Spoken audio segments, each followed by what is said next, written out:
राज्य का दर्जा नहीं मिल पाया तो बिहार में जरी सिलाई का काम क्या होगा। अगर बिहार सरकार इनके बारे में नहीं सोचता है तो फिर ऐसे लोगों से वोट क्यों लेता है। जो काम मुंबई, दिल्ली, हैदराबाद जैसे शहर में होता है वो बिहार में क्यों नहीं होता। हम इसी सब मुद्दा में बात करेंगे क्योंकि जरी सिलाई का काम दिल्ली, मुंबई, हैदराबाद जैसे शहर में होता है, लेकिन बिहार एक ऐसा राज्य है जहां न जरी का काम होता है न सिलाई का काम होता है, और सबसे ज़्यादा जरी सिलाई वाला आपको बिहार में दिखाई देगा।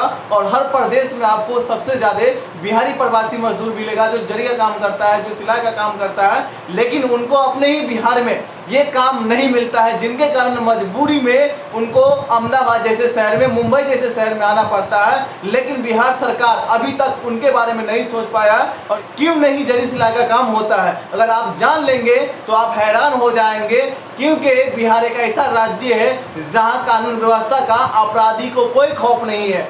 और यही मेन कारण नहीं है, मेन कारण सबसे बड़ा जो रीजन है बिहार में जरी सिलाई का काम नहीं हो पाता वो है लाइट का असुविधा। जबकि मुंबई, दिल्ली, हैदराबाद जैसे शहर में अगर आंधी तूफान भी आ जाए, बारिश भी 24 से 48 घंटा तक लगातार हो, फिर भी लाइट का असुविधा नहीं देखने को मिलता है। लेकिन बिहार एक ऐसा राज्य है जहां अगर बरसात का 2 बूंद पानी भी पड़ जाए तो लाइट 1.5 से 2 दिन तक काट दिया जाता है, और आंधी तूफान आ जाए तो 4 से 5 दिन तक लाइट गायब हो जाता है। और जो बड़े बड़े व्यापारी हैं जहां से ये लोग काम लाते हैं, वो कंपनियां, वो बड़े बड़े व्यापारी बिहार में व्यापार नहीं करना चाहते हैं। इसलिए नहीं करना चाहते हैं कि बिहार में आपराधिक मामला लगातार बढ़ रहे हैं, और यही कारण है कि जो बड़े बड़े व्यापारी हैं वो बिहार में जाना नहीं चाहता है। क्योंकि हर राज्य में, गुजरात हो, हैदराबाद हो, दिल्ली हो, चेन्नई हो, मुंबई हो, हर राज्य में बड़े बड़े व्यापारी हैं जिनके पास से ये लोग कढ़ाई का काम लाते हैं, सिलाई का काम लाते हैं, और जब ये तैयार हो जाता है तो वो फिर मार्केट में जाकर के जमा कर देते हैं। तो इन लोगों का मजदूरी होता है वो मजदूरी इन लोगों को मिलता है, लेकिन बिहार में नहीं होता है। विशेष राज्य का दर्जा मांगने के लिए दिल्ली जैसे शहर में बैठे थे, लेकिन अब तक विशेष राज्य का दर्जा नहीं मिल पाया तो बिहार में जरी सिलाई का काम क्या होगा।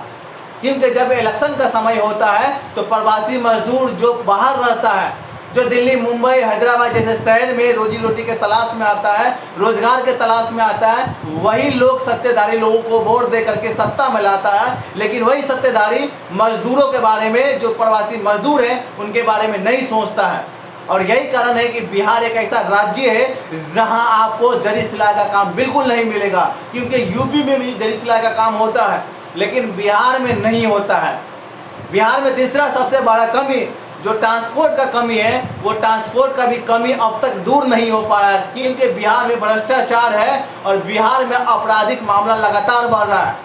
और यही कारण है कि आपराधिक मामला को देखते हुए बड़े बड़े कंपनियां हैं जो बिहार में इन्वेस्ट नहीं करना चाहता है, बिहार में आना नहीं चाहता है। और क्योंकि आप हर जगह देखे होंगे कि बिहारी प्रवासी मजदूर से किसी भी शहर में जाता हो तो वो शहर वाला कमाता है, चाहे रूम भाड़ा हो, लाइट बिल हो। अगर बिहार सरकार इनके बारे में नहीं सोचता है तो फिर ऐसे लोगों से वोट क्यों लेता है। क्योंकि बिहार सरकार का ये कर्तव्य बनता है, बिहार सरकार का ये जिम्मेदारी है कि जो प्रवासी मजदूर हैं उनके रोजगार के बारे में उनके ही प्रदेश में सोचा जाए। और ये जो जरी सिलाई का काम है वहाँ भी हो सकता है, वहाँ भी ये लोग कमा सकता है। जितना कमाने के लिए बीवी बाल बच्चा से दूर होकर के मुंबई जैसे शहर में, दिल्ली जैसे शहर में आता है, वो अपने बिहार में भी कमा सकता है और बिहार में भी ये काम चालू हो सकता है। सरकार को सोचनी चाहिए इस बात पर, क्योंकि जो सत्ताधारी अब तक नहीं सोच पाया है उनको ये तस्वीर दिखाने के लिए हम सिर्फ अहमदाबाद में आए। क्योंकि ये अहमदाबाद का सफ़र 3 दिन का सफ़र है, और सोचिए कि जो लोग यहाँ आते हैं वो कितना सपना लेकर आते हैं और वो सपना भी पूरा नहीं हो पाता है। क्योंकि कैमरामैन मोहम्मद राजन के साथ मैं मोहम्मद गुलाम और आप देख रहे हैं न्यूज़ पब्लिक बिहार।